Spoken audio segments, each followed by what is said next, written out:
I know some of you guys call me crazy. You know, you say, please don't overthink this, man. Just follow the guys from before you, from the years, from the generations before us. They've already worked this out. Don't overthink, you know, paralysis by analysis, all that kind of stuff.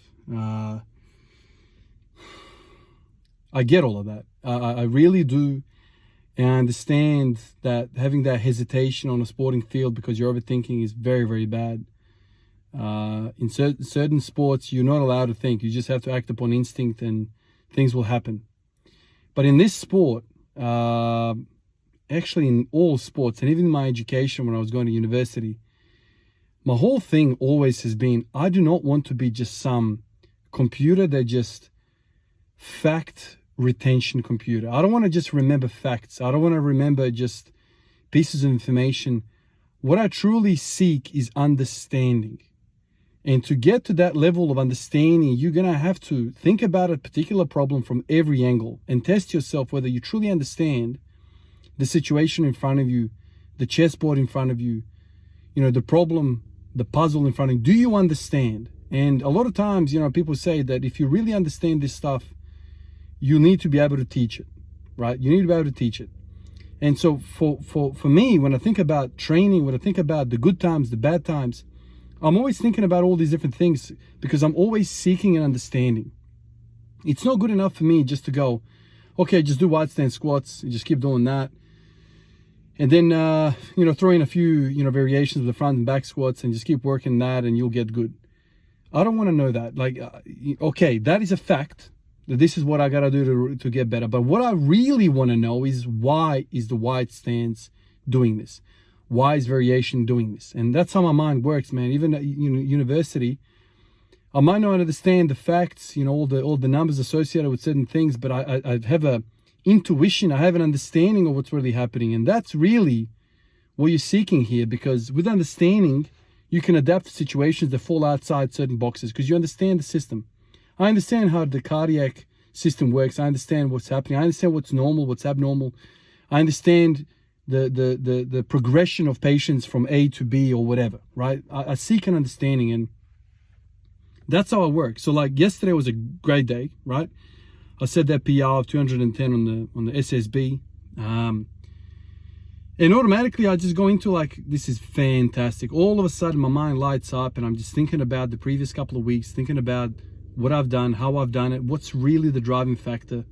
And I just keep analyzing and analyzing and analyzing. And sometimes when I'm thinking about all these things, I ask myself, what is truly happening here? And this is something that I've said before about the conjugate system, the West Side, Louis Simmons, all these guys from that, you know, Louis Simmons kind of factory of lifters and thinkers. The whole freaking program, the whole system is based upon you identifying your weakness and then hammering the hell out of it with lots of variation. That's what the whole thing is. What is your weakness?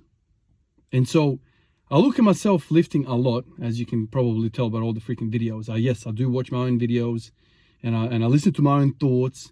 And when I listen to these thoughts from day 600, from day 300, day 1000, day 1200, I not only look at the video and how I'm moving, but I'm also, you know, listening to what I'm actually thinking at the time. And I'm trying to, let's say, superimpose those thoughts onto my current thoughts and see where the evolution is or whether I was wrong or right in that previous time. That's what I'm always looking at. And so in the previous 3 or 4 weeks, I've done a bunch of different exercises and I'm thinking to myself, okay, is it the glutes that have caught up? Is it the glutes? What's actually happening in this variation, in all this stuff that's driven this? And so then I'll go along the lines of like, you know, I know it's crazy stuff and whatever. A lot of guys be like, man, what is the point of this shit? But really, like, I think to myself, okay, what would a lifter look like if a particular lifter had the world's strongest sets of glutes to ever exist on the planet, right? The best freaking glutes, like I'm talking about strong ass glutes, versus a lifter that has the world's strongest quads. Who would be able to move the bar better?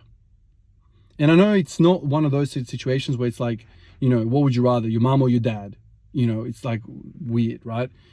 But I think about it in this sense, and it initiates the right set of thoughts, not in the sense of, yeah, it's the glutes or the quads or whatever, but it makes me think, what is truly happening here? Because let's say this. I know you can squat. I know you can squat with a completely vertical shin. Right? Minimum quad activation, vertical damn shins. You can squat like that, right? And I know for a fact that you can also deadlift like that with vertical shins, because that's what you got to freaking do, basically. Right? Glutes, glutes. So in both of these situations, we are primarily, recruiting the glutes. If we are that athlete that has the best glutes in the world, both squat and deadlift glutes, you will have success. But in the situation where you have these great set of quads, you can't deadlift with a set of quads. You can squat, but you can't deadlift. Even the squat will be a difficulty, because no matter how good you are in your quads, you will always have some sort of component where you need to hip extend. So I reckon in the past 3 weeks, what's actually happened is not the quads, but the glutes have caught up. Because when you go super wide, you are engaging external rotation of the femur, of the hips, and you are doing it while you are extending the hips. So you're doing external rotation and extension of the hips. So you're doing both. So the glutes are getting smashed when you do wide. Glutes, glutes, glutes, glutes, glutes. So I think that's what's happened, and that's what's given me the power to pop out of the hole and power through the sticking point. And the more I think about it, the more I'm like, man, that sticking point has got a lot to do with the glutes. And then I throw in the anterior pelvic tilt, glute weakness. And then I throw in the lower back pumps I used to have when I was doing the pin squats. That's probably also glutes, because if you are in anterior pelvic tilt and you are loading up 300 kilos in a small range of motion, your lower back is going to get lit up because your glutes are not extending. Your pelvis is not stacked. You're going into anterior pelvic tilt. You're going to a hyperlordosis. And so your erectors are getting absolutely freaking hammered. But if you have really strong glutes, you return that pelvis into a neutral position, all of a sudden you're stacked and you can transfer power.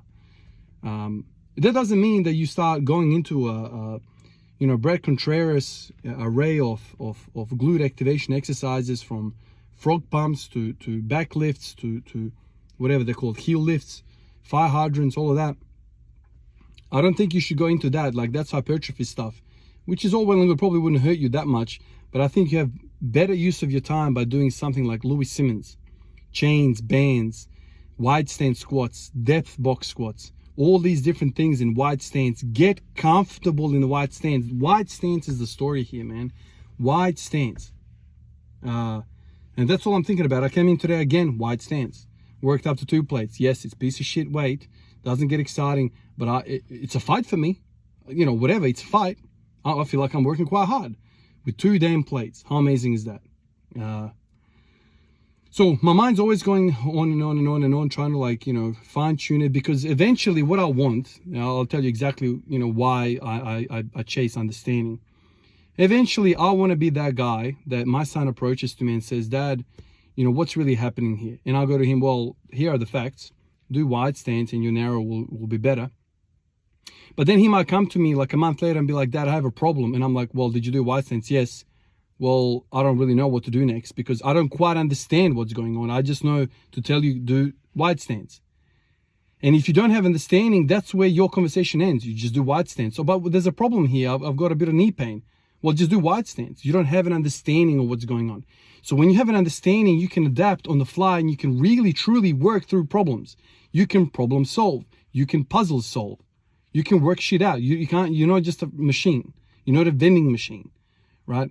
You are something that is an intellectual creature, and you can work through stuff. And that's what I truly seek. And that's why I'm always going on about these freaking videos. And I'm talking to these videos because I know in 6 months' time, I'll probably listen to this video and see what I thought during this period, what I'm thinking. And it's important for me to make these videos, because when I go back, I want to know what led to 210 SSB PR. I really want to know. I could be wrong in this, but I want to know what I thought in this time. That's how I think about these things, man. Crazy or not. I want to mention a fella by the name of Dan McNamara. He's the latest fellow on Patreon. Dan, thank you for jumping on. I feel like I've been blessed the last 3 days. I feel like every single day somebody's come on. So Dan, thank you to everyone else that's been joining the Patreon support of this channel. It means a lot. The bottom line is, I don't like talking about money. I never talk about any of this stuff, but time is money, and the more support I get, the more I can put my time into this. And if, let's say, 2 times more people joined, I could probably drop a shift from the hospital, and I can make more time, do more comments, and that's how it is. I don't want your money. I don't want to talk about this, blah, blah, blah, blah. But the true factor is that this is what's happening, And when somebody comes to support me, I have to take my time and actually thank somebody and tell them what their, support actually means to me. It does mean a lot. I'm not a millionaire. I'm just a normal fella, normal life. I'm a nurse, blah, blah, blah. You guys know that, nurses don't drive Ferraris around. And so, when I get support like this, I want to make sure you understand that it's actually, huge support for me. And I want to appreciate it, because ultimately I would love to make this, my life, where I make videos and I train and I live from this, but it's far away from that. But guys like Dan and the rest of the guys on Patreon push me in the right direction, and that to me is unbelievable to think about. There are people out there who appreciate my content enough, who appreciate my thoughts enough, my videos enough, that they will go out of their way to support me. So Dan, thank you, and thank you to everyone else, and I'll catch you guys in the next one. Peace out.